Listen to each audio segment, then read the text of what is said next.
بسم اللہ الرحمن الرحیم. السلام علیکم. میں ہوں ڈاکٹر نذیر صدیقی اور آپ دیکھ رہے ہیں میرا یوٹیوب چینل. ناظرین کرام، یہ کیسے ہو سکتا ہے کہ 18 سال کے بعد پاکستان میں عالمی کرکٹ کی بحالی ہو رہی ہو اور وہ طاقتیں جنہیں شیخ رشید داستانے پہنے ہوئے ہاتھوں کا نام دیتے ہیں وہ خاموش بیٹھی رہیں. امریکہ اور بھارت جو حال ہی میں افغانستان سے شکست کے زخم لے کر گئے ہیں، وہ کیسے برداشت کر سکتے ہیں کہ پاکستان میں کھیل کے میدان آباد ہوں اور پوری دنیا کو یہ میسج آئے کہ پاکستان ایک پرامن ملک ہے اور یہاں دہشت گردی کا خاتمہ ہو چکا ہے اور یہاں اس لیے عالمی کرکٹ بحال ہو رہی ہے. آپ جانتے ہیں کہ نیوزی لینڈ کا دورہ یک طرفہ طور پر نیوزی لینڈ نے منسوخ کر دیا ہے. آج اس کا ایک میچ تھا پنڈی میں اور 2-3 گھنٹے پہلے ہی میچ کے انعقاد سے نیوزی لینڈ نے یہ دورہ اور یہ جو میچ تھا پہلے وہ میچ منسوخ کیا ہے، پھر پوری جو سیریز تھی اسے منسوخ کر دیا گیا ہے. جب یہ خبر باہر آئی تو ہمارے سیکیورٹی کے جو حکام تھے انہوں نے اس کی وجہ تلاش کی، تو پھر سعودی جو نیوزی لینڈ کے جو حکام تھے جو کرکٹ کے، انہوں نے یہ بتایا کہ ہمیں جو ہے وہ سیکیورٹی تھریٹس تھے، الرٹس تھے، اس لیے ہم نے یہ دورہ منسوخ کیا ہے. اب یہ بتائیے کہ میزبان جو ملک ہے پاکستان، اسے کسی طرف سے بھی کوئی سیکیورٹی تھریٹس نہیں آئے، کوئی الرٹس نہیں آئے، یہ کیسے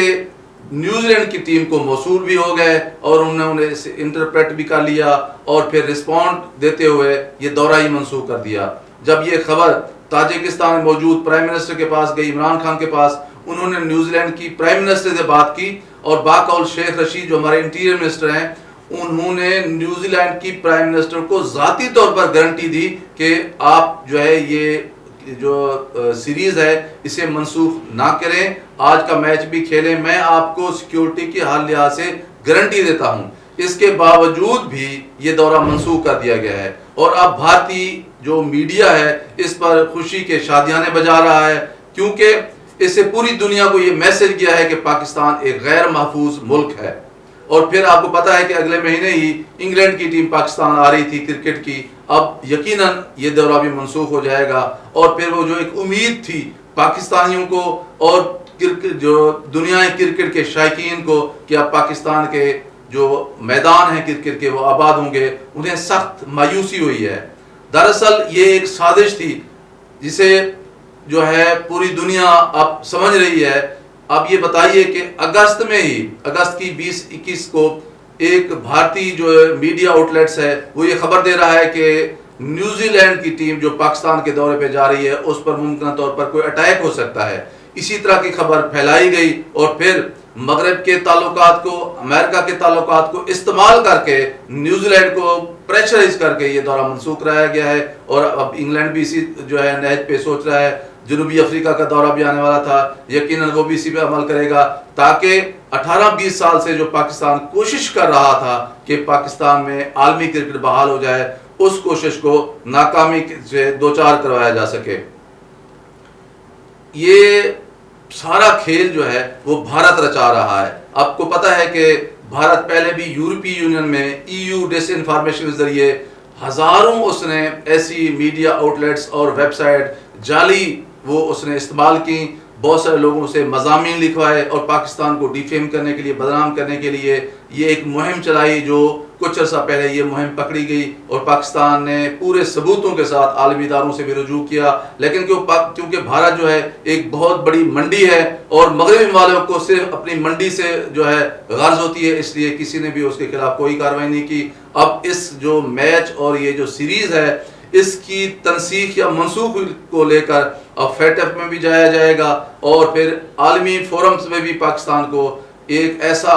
ملک جو ہے ڈکلیئر کروایا جائے گا جو پرامن نہیں ہے، جہاں اب بھی دہشت گردی کے امکانات موجود ہیں. آپ اس کو ہر صورت میں اسی طرح لے سکتے ہیں کہ